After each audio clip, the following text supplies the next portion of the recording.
বাবার বাড়ি আসলে প্রতিটা মেয়ের মতোই আমিও খুব অলস হয়ে যাই। ঘুম থেকে চাইলেও তাড়াতাড়ি উঠতে পারি না। ঘুম থেকে ওঠার পর আম্মু আমার জন্য নাস্তা বানাচ্ছিল।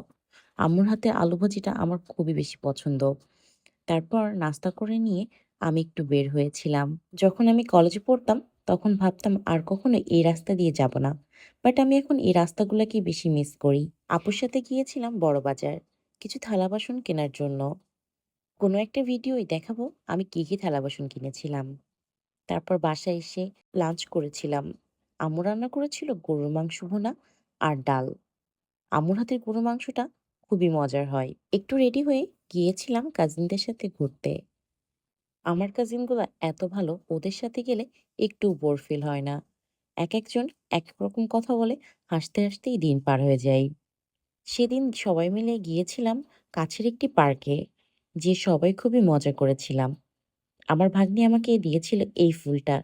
দিয়ে বলছিল, "খালামণি তুমি কানে দাও।" আমি বললাম, "না, আমি একটু ভিডিও করি।" আমার ভাগিনার আবদার ঘোড়ায় তাকে উঠতেই হবে। ঘোড়া চলুক আর না চলুক।